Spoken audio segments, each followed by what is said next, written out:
Good morning friends, Amit life maker YouTube channel पे आप लोगों का स्वागत है। देखिए दोस्तों, आज के सेशन हम लोग करने वाले फ्रेंड्स भारतीय राज्यव्यवस्था इंडियन पॉलिटी। दोस्तों ये घटना चक्र का पूर्वावलोकन क्वेश्चन है टोटल दोस्तों इसमें, जो कि दोस्तों आपको बीपीएससी ट्री 4.0 और 5.0 और बिहार शिक्षक भर्ती परीक्षा के लिए दोस्तों बहुत ही महत्वपूर्ण रहने वाला है दोस्तों। देखिए फ्रेंड्स, हम लोग अपने सेशन को स्टार्ट करते हैं दोस्तों।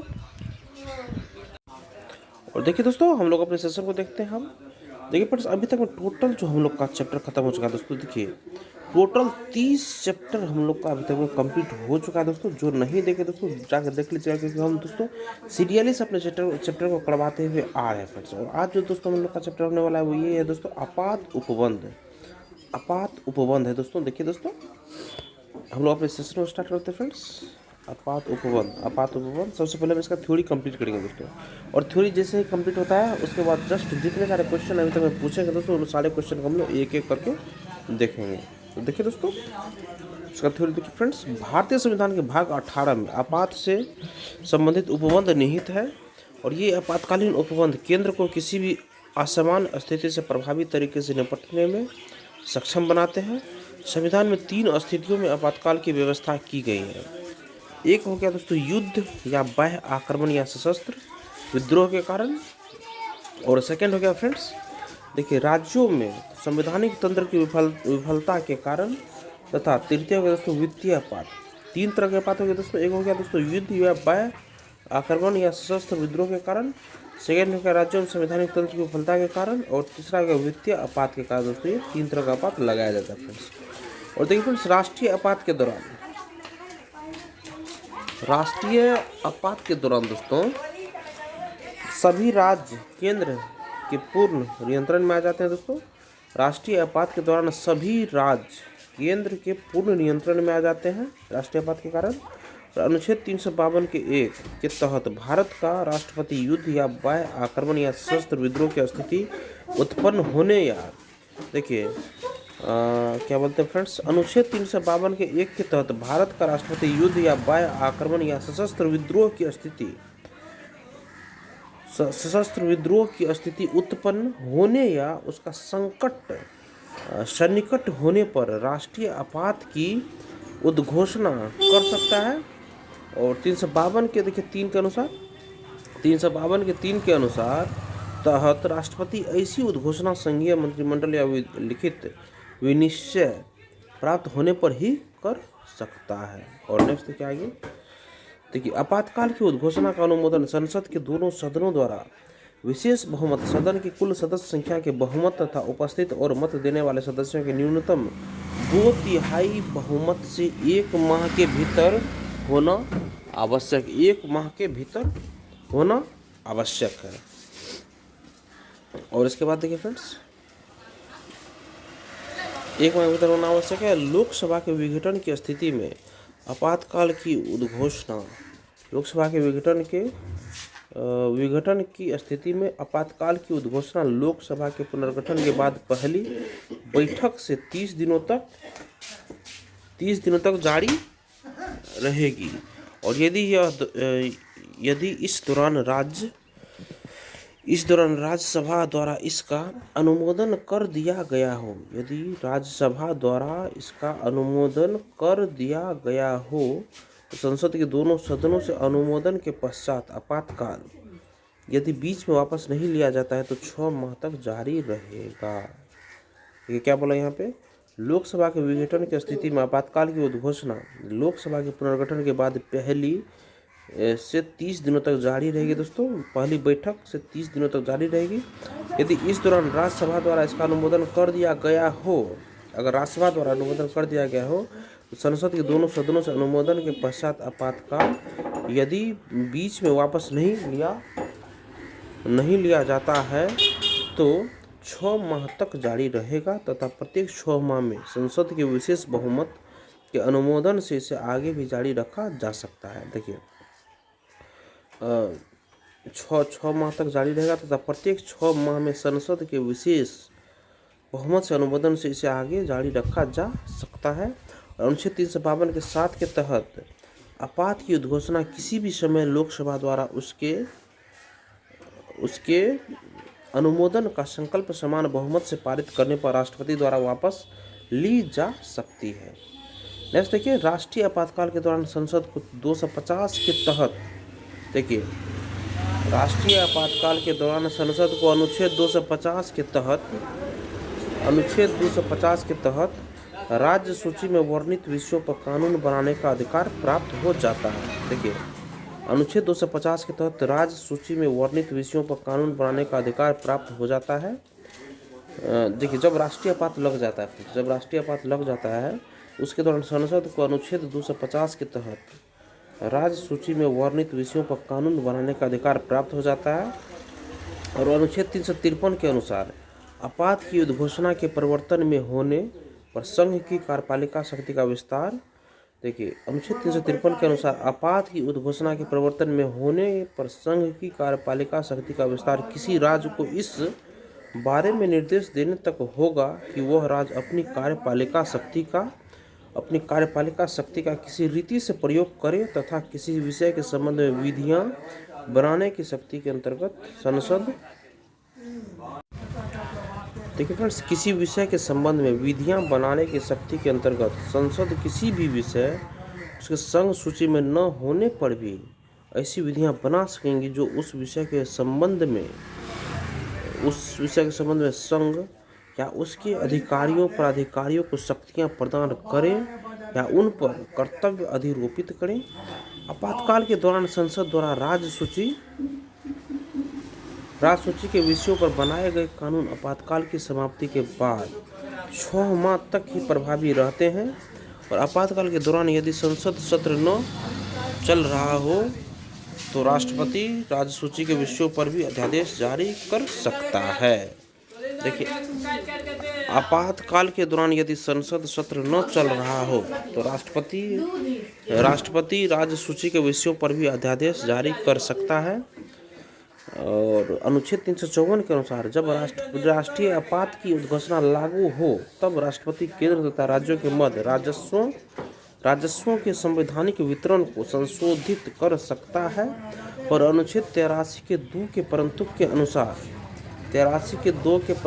अनुसार राष्ट्रीय आपातकाल की उद्घोषणा के दौरान लोकसभा का कार्यकाल 5 वर्ष, देखिए क्या बोल रहा है दोस्तों, अनुच्छेद 83 के 2 के परंतु के अनुसार राष्ट्रीय आपातकाल की उद्घोषणा के दौरान लोकसभा का कार्यकाल 5 वर्ष संसद द्वारा निधि बनाकर एक बार में 1 वर्ष से अनधिक के लिए कितनी भी बार बढ़ाया जा सकता है, किंतु आपातकाल की समाप्ति के बाद यह विस्तार 6 माह से ज़्यादा नहीं हो सकता है।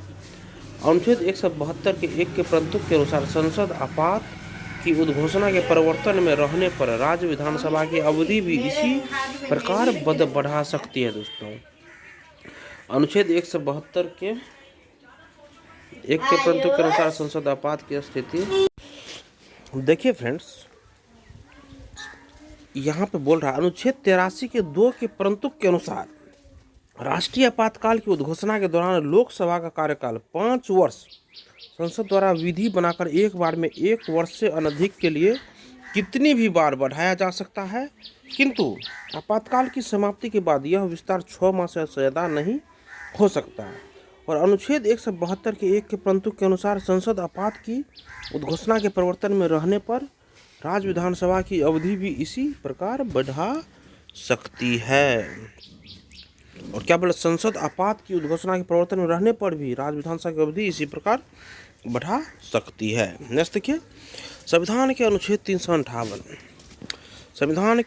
358 तथा 359 राष्ट्रीय आपात काल के मुख्य अधिकारों पर प्रभाव का उल्लेख करते हैं।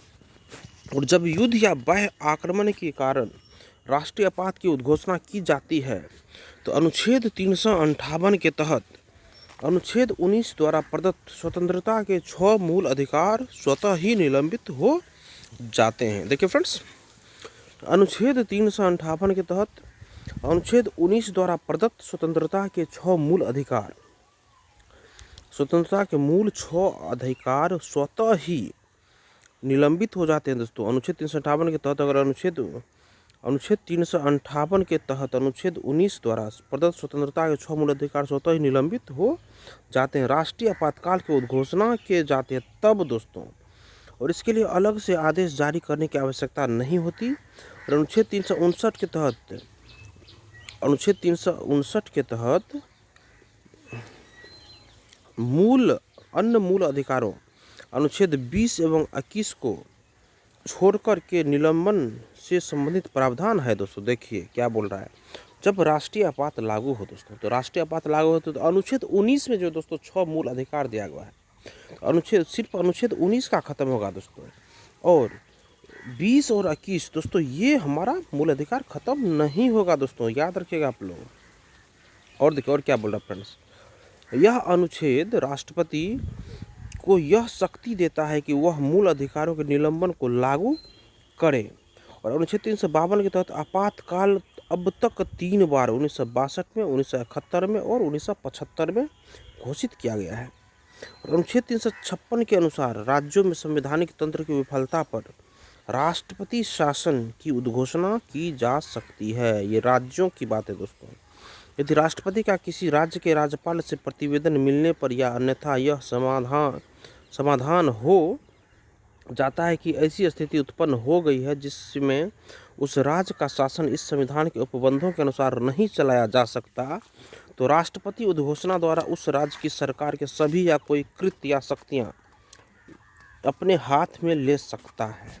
देखिए दोस्तों, देखिए ऐसी स्थिति उत्पन्न होगी दोस्तों किस राज्य जिसमें उस राज्य का शासन इस संविधान के उपबंधों के अनुसार नहीं चलाया जा सकता, तो राष्ट्रपति उद्घोषणा द्वारा उस राज्य की सरकार के सभी या कोई कृत्य या शक्तियां अपने हाथों में ले सकता है। और इस व्यवस्था के तहत राष्ट्रपति को राज्य सरकार की समस्त शक्तियां प्राप्त हो जाती है और राष्ट्रपति मुख्यमंत्री के नेतृत्व वाले मंत्रिपरिषद को हटा देता है दोस्तों। और इस दौरान संसद राज्य के विधानमंडल की विधायी शक्तियों, देखिए फ्रेंड्स, इस दौरान संसद राज्य विधानमंडल की विधायी शक्तियों बजट प्रस्ताव पारित करने सहित का प्रयोग करती है। और इस प्रकार की उद्घोषणा जारी होने के 2 माह के भीतर इसका संसद के दोनों सदनों द्वारा अनुमोदन हो जाना चाहिए। यदि उद्घोषणा दोनों सदनों द्वारा स्वीकृत हो तो राष्ट्रपति शासन 6 माह तक चलता है और प्रत्येक 6 माह पर संसद की स्वीकृति से इसे किसी भी दशा में अधिकतम 3 वर्ष की अवधि तक ही बढ़ाया जा सकता है दोस्तों, उससे ज़्यादा नहीं बढ़ा सकते हम लोग, याद रखिएगा दोस्तों, बहुत ही महत्वपूर्ण पॉइंट है ये। और परंतु राष्ट्रीय आपात की उद्घोषणा संपूर्ण भारत में अथवा संपूर्ण राज्य या उसके किसी भाग में परिवर्तन में होने तथा निर्वाचन आयोग द्वारा राज्य विधानसभा हेतु आम निर्वाचन कराना संभव न होने के प्रमाणन पर ही इस अवधि को 1 वर्ष से आगे बढ़ाया जा सकता है दोस्तों। और पंजाब राज्य में वर्ष 1987 में लगाए गए राष्ट्रपति शासन दोस्तों, पंजाब राज्य में फ्रेंड्स, देखिए फ्रेंड्स, पंजाब राज्य में वर्ष 1987 में लगाए गए राष्ट्रपति शासन की अवधि को संविधान संशोधनों द्वारा आगे 5 वर्ष के लिए बढ़ाया गया था दोस्तों, 5 वर्ष के लिए बढ़ाया गया था दोस्तों। ये अपवाद ही है दोस्तों एक तरह से, देखिए। और देखिए फ्रेंड्स, पंजाब राज्य में 1987 में लगाए गए राष्ट्रपति शासन की अवधि को संविधान संशोधन द्वारा आगे 5 वर्ष के लिए बढ़ाया गया था। राष्ट्रपति शासन का प्रस्ताव सदन द्वारा समान बहुमत से पारित किया जा सकता है दोस्तों। और अनुच्छेद 360 के तहत दोस्तों ये वित्तीय आपात से संबंधित प्रावधान उल्लिखित है दोस्तों, वित्तीय आपात से संबंधित। और राष्ट्रपति, देखिए फ्रेंड्स, राष्ट्रपति यदि संतुष्ट हो कि ऐसी स्थिति उत्पन्न हो गई है कि भारत या उसके किसी क्षेत्र की वित्तीय स्थिति खतरे में है, तो वह वित्तीय आपात की घोषणा कर सकता है। इस उद्घोषणा को जारी होने के 2 माह के अंदर संसद की स्वीकृति मिलना अनिवार्य है दोस्तों। और संसद की समान बहुमत से प्राप्त स्वीकृति के उपरांत वित्तीय आपात अनिश्चित काल के लिए तब तक प्रभावी रहेगा जब तक इसे पश्चातवर्ती उद्घोषणा द्वारा वापस न लिया जाए। और देखिए फ्रेंड्स, और वित्तीय आपात की अवधि में राज्य के सभी वित्तीय मामलों पर केंद्र का नियंत्रण हो जाता है। हालांकि अभी तक कभी वित्तीय आपातकाल लागू नहीं किया गया दोस्तों। और के.एम. नामयार के अनुसार राष्ट्रपति का आपातकालीन अधिकार संविधान के साथ धोखा है दोस्तों। देखिए, के.एम. नामयार के अनुसार राष्ट्रपति का आपातकालीन अधिकार संविधान के साथ धोखा है। और मूल संविधान के अनुच्छेद 352 के अनुच्छेद 352 के आंतरिक अशांति के स्थान पर 44वें संविधान संशोधन अधिनियम 1978 से सशस्त्र विद्रोह प्रतिस्थापित किया गया है। और अनुच्छेद 355 के तहत संघ का यह कर्तव्य है कि बाह्य आक्रमण और आंतरिक अशांति से प्रत्येक राज्य की रक्षा करे और प्रत्येक राज्य की सरकार का संविधान के उपबंधों के आधार पर चलाया जाना सुनिश्चित करे। संघ का ये कार्य है दोस्तों। अब देखिए फ्रेंड्स, हमारा थ्योरी कंप्लीट हो चुका है। अब हम लोग अपने क्वेश्चन को देखते हैं, एक एक क्वेश्चन को अब हम लोग कंप्लीट करेंगे। देखिए दोस्तों, फर्स्ट क्वेश्चन हम लोग का इसमें, देखिए फ्रेंड्स, फर्स्ट क्वेश्चन हम लोग का है, भारतीय संविधान के अंतर्गत कितने प्रकार के आपातकाल की सोच है दोस्तों। तो देखिए फ्रेंड्स, ये 3 प्रकार के आपातकाल की सोच है दोस्तों। भारतीय संविधान के तहत 3 प्रकार के आपातकालीन प्रावधान सन्निहित है। फर्स्ट हो गया अनुच्छेद 352 के तहत राष्ट्रीय आपातकाल, और अनुच्छेद 2 के तहत हो गया दोस्तों 356 के तहत दोस्तों राज्य में संवैधानिक तंत्र की विफलता पर राष्ट्रपति शासन, और तथा अनुच्छेद 3 में 360 में हो गया दोस्तों 3rd नंबर पे कि वित्तीय आपातकाल दोस्तों। और देखिए फ्रेंड्स, भारतीय संविधान के किस अनुच्छेद के अंतर्गत भारत सरकार का दायित्व है कि वह बाह्य आक्रमण एवं आंतरिक अशांति से राज्यों की रक्षा करे दोस्तों। भारतीय संविधान के किस अनुच्छेद के अंतर्गत भारत सरकार का दायित्व है कि वह बाह्य आक्रमण एवं आंतरिक अशांति से राज्यों की रक्षा करे दोस्तों। तो किस संविधान अनुच्छेद के तहत है दोस्तों, ये अनुच्छेद 355 में है दोस्तों। ये चीज़ दिया गया दोस्तों।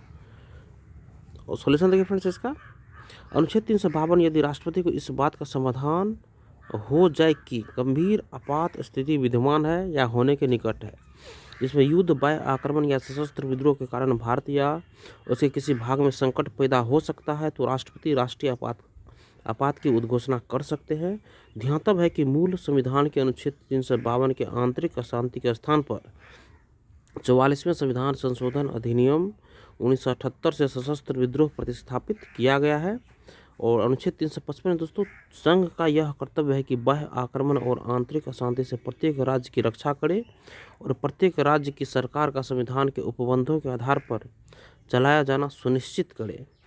और अनुच्छेद 356 में है दोस्तों, यदि राष्ट्रपति का किसी राज्य के राज्यपाल से प्रतिवेदन मिलने पर या अन्यथा यह समाधान हो जाता है कि ऐसी स्थिति उत्पन्न हो गई है जिससे उस राज्य का शासन इस संविधान के उपबंधों के अनुसार नहीं चलाया जा सकता, तो राष्ट्रपति इस अनुच्छेद का प्रयोग कर उस राज्य में राष्ट्रपति शासन लगा सकते हैं। अनुच्छेद 360, यदि राष्ट्रपति को यह समाधान हो जाए कि ऐसी स्थिति पैदा हो गई है जिससे भारत या उसके किसी भी भाग का वित्तीय स्थायित्व संकट में है, तो वह वित्तीय आपात की घोषणा कर सकता है। नेक्स्ट फ्रेंड्स देखिए, संघ का यह कर्तव्य होगा कि वह बाह्य आक्रमण या आंतरिक गड़बड़ी से प्रत्येक राज्य की रक्षा करे। ऐसा प्रावधान भारतीय संविधान के निम्न अनुच्छेदों में से किस एक में है दोस्तों। ये दोस्तों अनुच्छेद 355 में ऐसा लिखा गया दोस्तों। नेक्स्ट देखिए फ्रेंड्स, किस अनुच्छेद के अनुसार भारत के राष्ट्रपति द्वारा राष्ट्रीय आपातकाल की घोषणा की जा सकती है दोस्तों। ये दोस्तों अनुच्छेद 352 के तहत राष्ट्रीय आपातकाल की घोषणा की जा सकती है। नेक्स्ट है, भारत का राष्ट्रपति राष्ट्रीय आपात की घोषणा कर सकता है यदि खतरा है दोस्तों,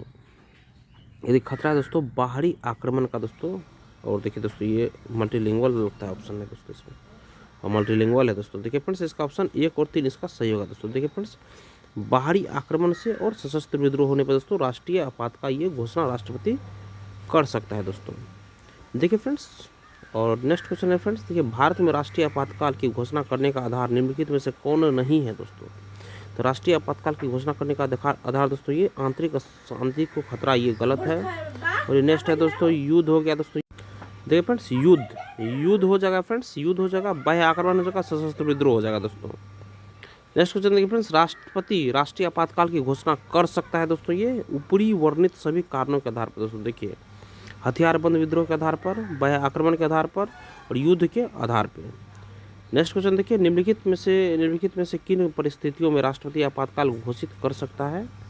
देखिए फ्रेंड्स, निम्नलिखित में से किन परिस्थितियों में राष्ट्रपति आपातकाल घोषित कर सकता है दोस्तों, किस स्थिति में कर सकता है दोस्तों। तो ऑप्शन इसका बी सही होगा फ्रेंड्स। देखिए 1, 3, 4 दोस्तों, ये बाह्य आक्रमण पे, आंतरिक अशांति पे दोस्तों ये नहीं होता है, राज्यों में संवैधानिक तंत्र की विफलता पे और आर्थिक संकट में ये कर सकता है दोस्तों। नेक्स्ट देखिए फ्रेंड्स, भारतीय संविधान के अनुच्छेद 352 के अनुसार राष्ट्रीय आपात की घोषणा निम्नलिखित में से किन परिस्थितियों में की जा सकती है दोस्तों। राष्ट्रीय आपात की घोषणा 352 के अनुसार दोस्तों ये राष्ट्रीय आपात की घोषणा किन स्थितियों में की जा सकती है।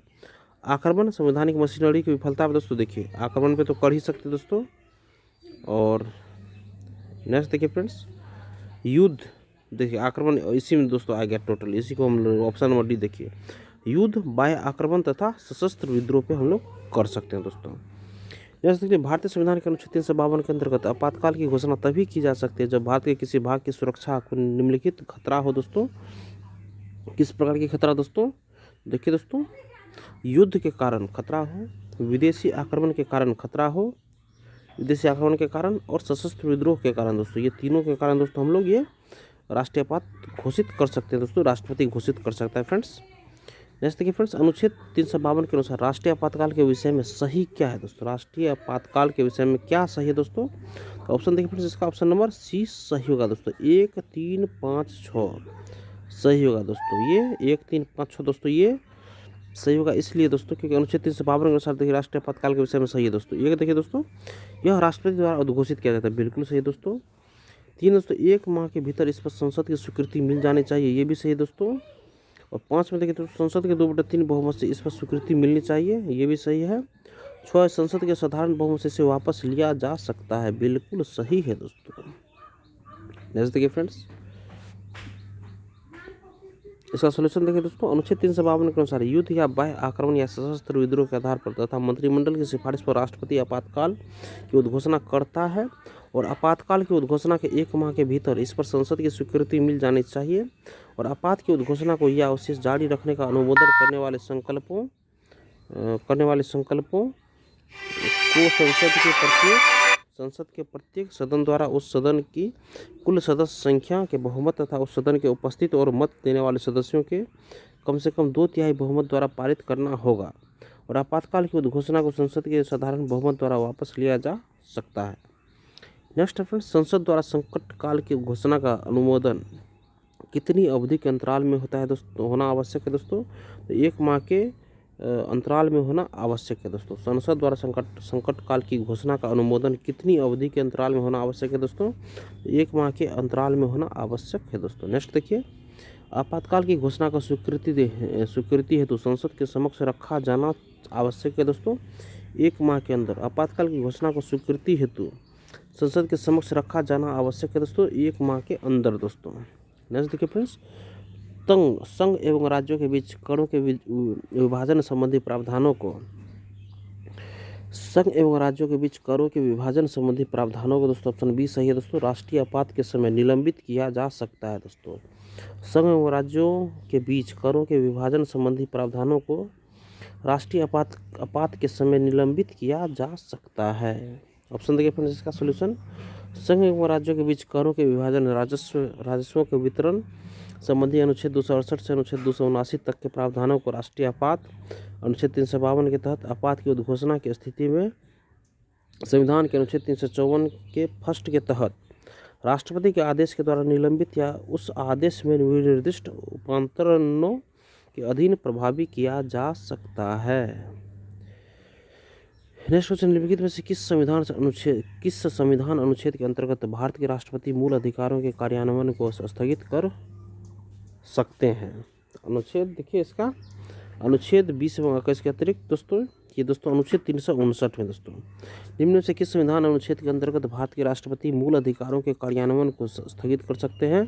तो अनुच्छेद 359 के द्वारा दोस्तों। ये देखिए पर इसका सोल्यूशन देखिए, 44वें संविधान संशोधन अधिनियम 1978 के पश्चात अब अनुच्छेद 352 के अंतर्गत राष्ट्रीय आपातकाल की उद्घोषणा के प्रवर्तन में रहने की स्थिति में राष्ट्रपति अनुच्छेद 359 के तहत आदेश जारी कर अनुच्छेद 20 एवं अनुच्छेद 21 के अतिरिक्त संविधान के भाग 3 द्वारा प्रदत्त 359 के तहत आदेश जारी कर अनुच्छेद 20 एवं 21 के अतिरिक्त संविधान के भाग 3 द्वारा प्रदत्त अन्य मूल अधिकारों के कार्यान्वयन को स्थगित कर सकते हैं। युद्ध या बाह्य आक्रमण की स्थिति में आपात घोषित होने पर अनुच्छेद 19 भी स्थगित हो जाता है, परंतु ऐसा अनुच्छेद 358 के तहत स्वतः होता है दोस्तों, स्वतः हो जाता है दोस्तों। नेक्स्ट देखिए, भारत के राष्ट्रपति को निलंबित करने की शक्ति प्राप्त है दोस्तों। भारत के राष्ट्रपति को निलंबित करने की शक्ति प्राप्त है दोस्तों, किस चीज़ को प्राप्त है फ्रेंड्स? ये दोस्तों अनुच्छेद 19 में वर्णित मौलिक अधिकारों को। देखिए फ्रेंड्स, युद्ध एवं बाह्य आक्रमण के आधार पर अनुच्छेद 352 के तहत आपातकाल की घोषणा होने पर अनुच्छेद 358 के तहत अनुच्छेद 19 में वर्णित मूल अधिकार स्वतः ही निलंबित हो जाते हैं। जबकि अन्य मूल अधिकारों अनुच्छेद 20 और 21 को छोड़कर 44वें संविधान संशोधन से को निलंबित करने की शक्ति राष्ट्रपति को अनुच्छेद 359 के तहत प्राप्त है दोस्तों। देखिए फ्रेंड्स, जबकि अन्य मूल अधिकारों 20 और 21 को आप लोग छोड़ दीजिए दोस्तों, इसको छोड़ के मतलब को निलंबित करने की शक्ति राष्ट्रपति को अनुच्छेद 359 के तहत प्राप्त है दोस्तों, और जिसमें अनुच्छेद 21 के ए भी शामिल है दोस्तों। अनुच्छेद 21 के ए भी दोस्तों हम राष्ट्रपति इसको मतलब इसको निलंबित कर सकता है। और अनुच्छेद 20 एवं 21 के अंतर्गत प्राप्त मूल अधिकार किसी भी स्थिति में निलंबित नहीं किए जा सकते हैं। साथ ही सशस्त्र विद्रोह के कारण ही आपातकाल की घोषणा होने पर अनुच्छेद 19 स्वतः निलंबित होता है, बल्कि राष्ट्रपति अनुच्छेद 359 के तहत तब इसे निलंबित कर सकते हैं। इस प्रकार ACD प्राप्त हो रहे हैं, और यही कारण है कि आयोग द्वारा इस प्रश्न को मूल्यांकन से बाहर कर दिया गया दोस्तों। देखिए फ्रेंड्स, ACD इसमें हो रहा है दोस्तों। मौलिक अधिकारों को अनुच्छेद 21 में वर्णित मौलिक अधिकारों को, अनुच्छेद 21 के 1 में वर्णित मौलिक अधिकारों को दोस्तों राष्ट्रपति निलंबित करने की शक्ति, ये दोस्तों गलत है भाई, ये नहीं कर सकता फ्रेंड्स। नेक्स्ट देखिए, मौलिक अधिकारों से जुड़े निम्नलिखित अनुच्छेदों के युग्म में से कौन एक भारतीय संविधान के अनुच्छेद 359 के अंतर्गत आपात स्थिति लागू करने के दौरान निलंबित नहीं हो सकता? ये दोस्तों 20 और 21 दोस्तों। नेक्स्ट देखिए फ्रेंड्स, कि निम्नलिखित में से किन अनुच्छेदों को राष्ट्रीय आपातकाल के दौरान निलंबित नहीं किया जा सकता दोस्तों? अनुच्छेद 20 और 21 को दोस्तों निलंबित नहीं किया जा सकता है दोस्तों।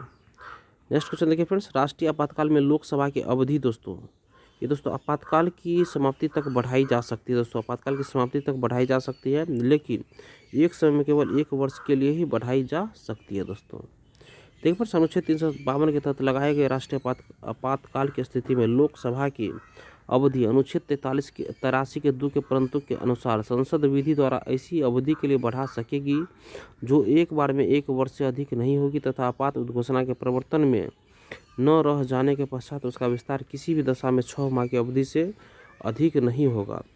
इस प्रकार विकल्प डी सही उत्तर है दोस्तों। नेक्स्ट देखिए, आपातकाल में किसी राज्य विधानसभा की अवधि बढ़ाई जा सकती है दोस्तों, ये संसद द्वारा बढ़ाई जा सकती है दोस्तों। आपातकाल में किसी राज्य विधानसभा की अवधि बढ़ाई जा सकती है दोस्तों, संसद द्वारा बढ़ाई जा सकती है। सॉल्यूशन देखिए, संविधान के अनुच्छेद 172 के 1 के परंतु के अनुसार आपात की उद्घोषणा अनुच्छेद 352 के तहत मतलब के प्रवर्तन में रहने की अवस्था में संसद विधि द्वारा किसी राज्य विधानसभा की अवधि एक बार में 1 वर्ष से अनधिक के लिए बढ़ा सकती है, किंतु आपात की उद्घोषणा के प्रवर्तन में न रहने पर किसी भी दशा में उसका विस्तार 6 माह की अवधि से अधिक नहीं होगा। नेक्स्ट फ्रेंड्स, निम्नलिखित में से कौन सी तारीख को भारत के राष्ट्रपति ने अपनी शक्तियों का प्रयोग करते हुए उद्घोषणा द्वारा यह घोषणा की कि गंभीर आपात विद्यमान है जिसके कारण आंतरिक अशांति से भारत की सुरक्षा को गंभीर खतरा है? ये दोस्तों 25 जून 1975 को दोस्तों। देखिए फ्रेंड्स, निम्नलिखित में से कौन सी तारीख को भारत के राष्ट्रपति ने अपनी शक्तियों का प्रयोग करते हुए उद्घोषणा द्वारा यह घोषणा की कि गंभीर आपात विद्यमान है जिसके कारण आंतरिक अशांति को भारत की सुरक्षा को गंभीर खतरा है? तो 25 जून 1975 को। देखिए फ्रेंड्स, भारत के तत्कालीन राष्ट्रपति फखरुद्दीन अली अहमद ने 25 जून 1975 को तत्कालीन प्रधानमंत्री इंदिरा गांधी के नेतृत्व वाली सरकार की सिफारिश पर आंतरिक अशांति के आधार पर भारतीय संविधान के अनुच्छेद 352 के तहत देश में आपातकाल की घोषणा की थी, जिसे 26 जून 1975 को भारत के राजपत्र में प्रकाशित किया गया था। और नेक्स्ट देखिए फ्रेंड्स, अभिकथन और कारण। देखिए फ्रेंड्स, अभिकथन है भारतीय संविधान मूलतः संघात्मक स्वरूप का है, और कारण दोस्तों अनुच्छेद 352 में राज्यों में संवैधानिक तंत्र की विफलता की दशा के प्रावधान है। ये ऑप्शन नंबर सी देखिए दोस्तों। कथन तो सही है फ्रेंड्स, मगर कारण ही दोस्तों ये गलत है दोस्तों। देखिए फ्रेंड्स, भारतीय संविधान मूलतः संघात्मक स्वरूप, ये बिल्कुल सही है दोस्तों, बिल्कुल सही है। नेक्स्ट देखिए फ्रेंड्स, भारत के संविधान के स्वरूप का वर्णन विभिन्न प्रकार से किया गया है। इसे अर्ध परिसंघीय तथा एकात्मक परिसंघीय का अद्भुत समन्वय कहा जाता है, तथापि इसका स्वरूप मूलतः संघात्मक ही है। अनुच्छेद 352 में राष्ट्रीय आपातकाल युद्ध, बाह्य आक्रमण अथवा सशस्त्र विद्रोह की स्थिति में मतलब के समय राष्ट्रीय आपातकाल के समय राष्ट्रपति द्वारा राष्ट्रीय आपात की उद्घोषणा का प्रावधान है, जबकि राज्यों में संवैधानिक तंत्र की विफलता की स्थिति में राष्ट्रपति शासन संबंधी प्रावधान अनुच्छेद 356 में है। नेक्स्ट है, कि प्रायः किसकी सलाह पर राज्य में राष्ट्रपति शासन लागू किया जाता है। तो ये गवर्नर की सलाह पर राष्ट्रपति शासन राज्य में लागू किया जाता है। सॉल्यूशन देखिए, अनुच्छेद 356 के तहत राज्य में राष्ट्रपति शासन प्रायः गवर्नर राज्यपाल की सलाह पर राष्ट्रपति द्वारा लागू किया जाता है। और इस अनुच्छेद के अनुसार यदि राष्ट्रपति का किसी राज्य के राज्यपाल से प्रतिवेदन मिलने पर या अन्यथा यह समाधान हो जाता है कि ऐसी स्थिति उत्पन्न हो गई है जिसमें उस राज्य का शासन इस संविधान के उपबंधों के अनुसार नहीं चलाया जा सकता, तो राष्ट्रपति उद्घोषणा द्वारा उस राज्य की सरकार के सभी या कोई कृत्य या शक्तियाँ अपने हाथ में ले सकता है। नेक्स्ट क्वेश्चन देखिए फ्रेंड्स, भारतीय संविधान के किस अनुच्छेद के अंतर्गत किसी राज्य में राष्ट्रपति शासन लागू किया जा सकता है दोस्तों? ये अनुच्छेद 356 के अंतर्गत किया जा सकता है दोस्तों। देखिए फ्रेंड्स, नेक्स्ट क्वेश्चन, निम्नलिखित में से किस राज्य में राज्यपाल शासन के अधिरोपण का प्रावधान नहीं है दोस्तों? जम्मू कश्मीर, मेघालय, मणिपुर, मिजोरम। देखिए दोस्तों, इसका सोल्यूशन है भारतीय संविधान के अनुच्छेद 356 के तहत राज्यों में संवैधानिक तंत्र की विफलता की स्थिति में राष्ट्रपति द्वारा राष्ट्रपति शासन लगाया जा सकता है, जबकि भारतीय संविधान में जम्मू व कश्मीर की विशेष स्थिति अनुच्छेद 370 को देखते हुए अनुच्छेद 356 के तहत राष्ट्रपति शासन 1964 से के अतिरिक्त जम्मू व कश्मीर के संविधान के भाग 6 के अंतर्गत सेक्शन 92 के तहत राज्य में संवैधानिक तंत्र के विफल होने की स्थिति में राज्यपाल शासन का प्रावधान किया गया था। और ध्यातव्य है कि जम्मू एवं कश्मीर के लिए विशेष प्रावधान एवं पृथक संविधान की व्यवस्था अब समाप्त कर दी गई है तथा जम्मू और कश्मीर पुनर्गठन अधिनियम 2019 तथा के तहत अब जम्मू कश्मीर संघ राज्य क्षेत्र हैं दोस्तों। और प्रश्नानुसार दिए गए विकल्प में मणिपुर, मिजोरम, मेघालय में राज्यपाल शासन के अधिरोपण का प्रावधान नहीं है दोस्तों। उत्तर प्रदेश लोक सेवा आयोग ने अपना उत्तर प्रपत्र में इस प्रश्न को मूल्यांकन से बाहर कर दिया था। नेक्स्ट क्वेश्चन देखिए दोस्तों, यदि भारत का राष्ट्रपति संविधान के अनुच्छेद 356 के अधीन या उपबंधित अपनी शक्तियों का किसी विशेष राज्य के संबंध में प्रयोग करता है तो देखिए इसका ऑप्शन नंबर 20 सही होगा। उस राज्य के विधानमंडल, देखिए फ्रेंड्स ऑप्शन नंबर इसका 20 सही होगा दोस्तों। देखिए उस राज्य के विधानमंडल की शक्तियां संसद द्वारा या उसके प्राधिकार के अधीन प्रयोज्य होगी दोस्तों। यथा उपबंधित अपनी शक्तियों या किसी विशेष राज्य के संबंध में प्रयोग करता हो तो ऑप्शन बी इसका दोस्तों ऑप्शन बी ही सही होगा। देखिए यदि भारत का राष्ट्रपति संविधान के अनुच्छेद 356 के अधीन यथा उपबंधित अपनी शक्तियों का किसी विशेष राज्य के संबंध में प्रयोग करता है तो उस राज्य के विधानमंडल की शक्तियां संसद द्वारा या उसके प्राधिकार के अधीन प्रयोज्य होगी। नेक्स्ट देखिए फ्रेंड्स, इसका सॉल्यूशन, राष्ट्रपति द्वारा संविधान के अनुच्छेद 356 के अधीन या उपबंधित अपनी शक्तियों का किसी विशेष राज्य के संबंध में प्रयोग करने का प्रभाव यह रहता है कि उस राज्य की सरकार के सभी या कोई कृत्य तथा राज्यपाल या राज्य के किसी प्राधिकारी या निकाय में निहित या उसके द्वारा प्रयोज्य सभी या कोई शक्तियां राष्ट्रपति अपने हाथ में ले सकता है। और सेकेंड है दोस्तों, राष्ट्रपति यह घोषित कर सकता है कि राज्य के विधानमंडल की शक्तियां संसद के प्राधिकार के द्वारा या उसके अधीन प्रयोक्तक होगी। ध्यातव्य है कि अनुच्छेद 356 के तहत राष्ट्रपति शासन लगाए जाने की स्थिति में राज्य के विधानसभा स्वतः निलंबित नहीं होगी और अपितु राष्ट्रपति चाहे तो उसे भंग कर सकता है अथवा उसका निलंबन कर सकता है। उल्लेखनीय है कि अनुच्छेद 19 राज्य में संविधान के अनुच्छेद 356 के अधीन युद्ध या वय आक्रमण के आधार पर जारी आपात उद्घोषणा के समय स्वतः निलंबित हो जाता है, न कि अनुच्छेद 356 की उद्घोषणा के तहत। देखिए दोस्तों नेक्स्ट है, किसी राज्य में राष्ट्रपति शासन की उद्घोषणा के निम्नलिखित में से कौन से परिणामों का होना आवश्यक नहीं है दोस्तों? किसी राज्य में राष्ट्रपति शासन की उद्घोषणा के निम्नलिखित में से कौन से परिणामों का होना आवश्यक नहीं है दोस्तों? तो इसका ऑप्शन नंबर देखिए फ्रेंड्स 20 सही होगा दोस्तों। देखिए राज्य विधानसभा का विघटन ये नहीं है दोस्तों। और 3 देखिए स्थानीय निकायों का विघटन ये नहीं है दोस्तों। राज्य के मंत्रिपरिषद का हटाया जाना ये दोस्तों एक आवश्यक मतलब कि उद्घोषणा के परिणामों का आवश्यक होना आवश्यक है दोस्तों।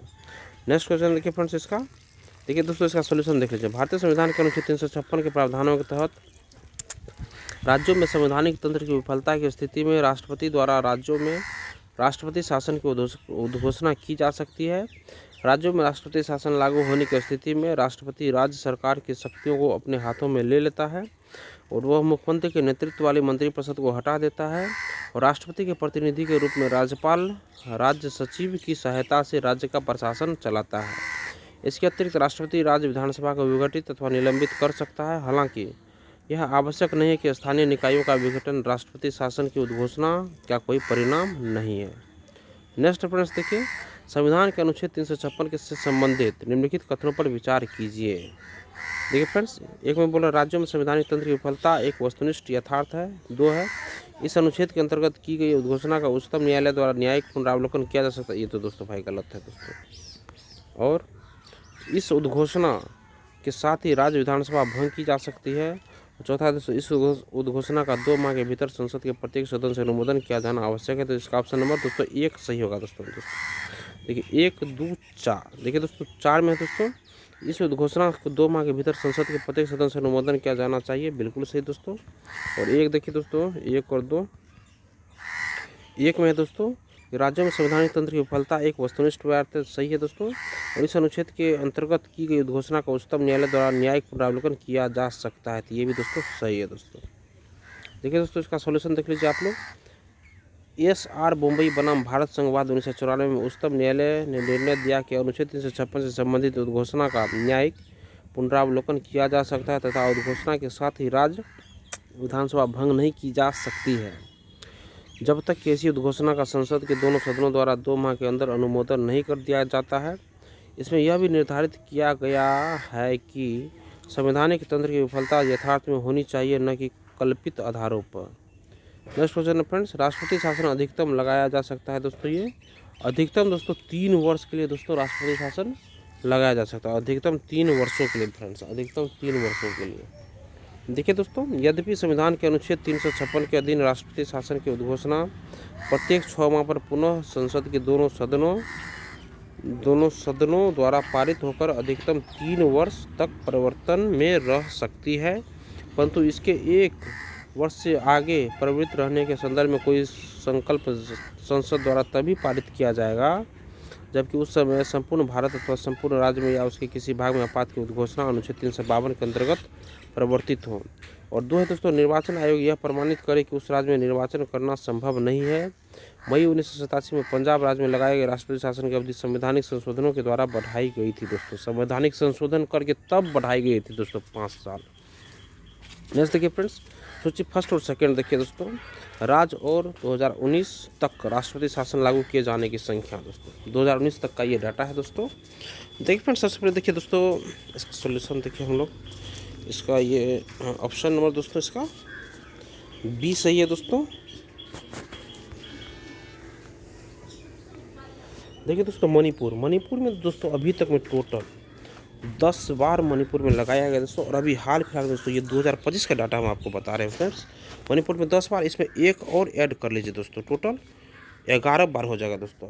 नेक्स्ट देखिए, उत्तर प्रदेश में दोस्तों 9 बार अभी तक में लग चुका है दोस्तों। उत्तर प्रदेश में अभी तक में टोटल दोस्तों 9 बार राष्ट्रपति शासन लग चुका है। और बिहार में फ्रेंड्स ये 8 बार लग चुका है। और उड़ीसा में दोस्तों ये 6 बार लग चुका है दोस्तों। सॉल्यूशन देखिए दोस्तों इसका, मणिपुर में दोस्तों अभी तक में दोस्तों 1 ऐड करने के बाद दोस्तों 11 बार लगा है। और उत्तर प्रदेश में दोस्तों ये 9 बार लगा है। बिहार में दोस्तों 8 बार लगा है। और उड़ीसा में 6 बार लगा है दोस्तों। नेक्स्ट देखिए, भारतीय संविधान के अनुच्छेद 356 के अंतर्गत राष्ट्रपति शासन सर्वप्रथम कहाँ लागू किया गया था? सबसे प्रथम देखिए दोस्तों, सबसे प्रथम पेप्सू में ये लागू किया गया था दोस्तों। भारतीय संविधान के अनुच्छेद 356 के तहत राष्ट्रपति शासन सर्वप्रथम 1951 में तत्कालीन पंजाब में और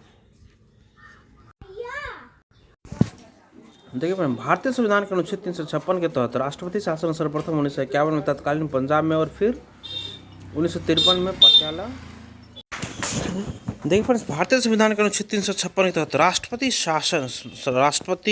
शासन सर्वप्रथम 1951 में तत्कालीन पंजाब में और फिर 1953 में पटियाला एवं east Punjab state union PEPSU, मतलब दोस्तों ये राज्य में लागू किया गया था। उल्लेखनीय है कि 1 नवंबर 1956 को हुए राज्यों के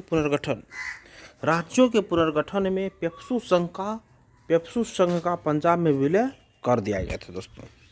नेक्स्ट देखिए फ्रेंड्स, भारत के संविधान के अनुच्छेद 360 के अधीन आपात से संबंधित निम्नलिखित कथनों पर विचार कीजिए कि इनमें से कौन सा कथन सत्य है दोस्तों। देखिए फ्रेंड्स, इसका ऑप्शन नंबर फर्स्ट देखिए दोस्तों, बोल रहा है सत्य। देखिए फर्स्ट देखिए दोस्तों, कि वित्तीय आपात की उद्घोषणा 2 मास की समाप्ति पर परिवर्तन में नहीं रहेगी यदि उस अवधि की समाप्ति से पहले संसद के दोनों सदनों के संकल्पों द्वारा उसका अनुमोदन नहीं कर दिया जाता है। वित्तीय आपात की उद्घोषणा 2 मास की समाप्ति पर परिवर्तन में नहीं रहेगी यदि उस अवधि की समाप्ति से पहले संसद के दोनों सदनों के संकल्पों द्वारा उसका अनुमोदन नहीं कर दिया जाता है। दोस्तों देखिए फ्रेंड्स, देखिए वित्तीय आपात के बारे में स्पेशली जो भारत में संविधान के अनुच्छेद 360 के अधीन वित्तीय आपात से संबंधित निम्नलिखित कथनों पर विचार कीजिए। वित्तीय आपात की उद्घोषणा 2 मास की समाप्ति पर परिवर्तन में नहीं रहेगी यदि उस अवधि की समाप्ति से पहले संसद दोनों सदनों के संकल्पों द्वारा उसका अनुमोदन नहीं कर दिया जाता है। देखिए फ्रेंड्स, सॉल्यूशन इसका देखिए कि वित्तीय आपातकाल की उद्घोषणा राष्ट्रपति द्वारा अनुच्छेद 360 के 1 के तहत भारत या उसके राज्य क्षेत्र के किसी भाग के वित्तीय अस्थायित्व या संकट के अवसर पर की जाती है। अनुच्छेद 360 के 2 के उपखंड ग के अनुसार यह उद्घोषणा 2 माह की समाप्ति पर परिवर्तन में नहीं रहेगी यदि उस अवधि की समाप्ति से पहले संसद के दोनों सदनों द्वारा उसका अनुमोदन नहीं कर दिया जाता है। इसके पर अनुच्छेद 360 के 4 के उपखंड ख के अनुसार वित्तीय आपात के दौरान राष्ट्रपति द्वारा निर्देश जारी कर भारतीय संघ के कार्यकलाप के संबंध में सेवा करने वाले सभी या किसी वर्ग के व्यक्तियों जिसमें उच्चतम न्यायालय एवं उच्च न्यायालय के न्यायाधीश भी शामिल हैं के वेतन और भत्तों में कमी की जा सकती है। तो कथन 2 सही नहीं है। नेक्स्ट क्वेश्चन देखिए फ्रेंड्स, निम्नलिखित में से भारतीय संविधान के किस अनुच्छेद का उपयोग अभी तक नहीं किया गया दोस्तों? तो अनुच्छेद 360 का उपयोग दोस्तों अभी तक नहीं किया गया है। सॉल्यूशन देखिए, अनुच्छेद 360 के वित्तीय आपात से संबंधित उपबंध है, इस अनुच्छेद का उपयोग अभी तक नहीं किया गया। इस अनुच्छेद के अनुसार यदि राष्ट्रपति को यह समाधान हो जाए कि ऐसी स्थिति पैदा हो गई है जिससे भारत या उसके किसी भाग का वित्तीय स्थायित्व संकट में है तो वह वित्तीय आपात की उद्घोषणा कर सकता है। और अनुच्छेद 352 के अनुसार यदि राष्ट्रपति को इस बात का समाधान हो जाए कि गंभीर आपात स्थिति विद्यमान है या होने के निकट है तो जिसे युद्ध, बाह्य आक्रमण या सशस्त्र विद्रोह से भारत या उसके किसी भाग में संकट पैदा हो सकता है तो इस अनुच्छेद का प्रयोग राष्ट्रपति कर सकते हैं। और इस अनुच्छेद का प्रयोग अब तक 3 बार वर्ष 1962, 71 तथा 75 में किया जा चुका है। अनुच्छेद 356 के तहत राष्ट्रपति राज्यों में संवैधानिक तंत्र के विफल हो जाने की दशा में राज्यों में राष्ट्रपति शासन लागू कर सकता है, जबकि अनुच्छेद 60 में राष्ट्रपति की शपथ ग्रहण से संबंधित उपबंध है। दोस्तों नेक्स्ट, भारत में वित्तीय आपातकाल की घोषणा आज तक कितनी बार की गई है? तो ये कभी भी नहीं की गई है। दोस्तों नेक्स्ट देखिए फ्रेंड्स, किसने कहा था कि राष्ट्रपति का आपातकालीन अधिकार संविधान के साथ धोखा है? तो ये दोस्तों के.एम. नाम्बियार ने कहा था। दोस्तों सॉल्यूशन देखिए, के.एम. नाम्बियार ने संविधान में उल्लिखित राज्यों में राष्ट्रपति शासन संबंधी प्रावधान का विरोध करते हुए कहा था कि राष्ट्रपति का आपातकालीन अधिकार संविधान के साथ धोखा है। और इसी के साथ दोस्तों हमारा सेशन यहीं पे ख़त्म होता है फ्रेंड्स। और कल के सेशन में दोस्तों हम लोग करेंगे वित्त आयोग। देखिए फ्रेंड्स, अगर आज का सेशन आप लोगों को पसंद आया फ्रेंड्स तो सेशन को 1 लाइक ज़रूर कीजिएगा और किसी एक ग्रुप में इसको शेयर कर दीजिएगा। दोस्तों चैनल को सब्सक्राइब कर लीजिए फ्रेंड्स, और लेटेस्ट इन्फॉर्मेशन पाने के लिए बेल आइकन के बटन को एक बार आप लोग जरूर दबा लीजिएगा। धन्यवाद दोस्तों, आपका दिन शुभ हो।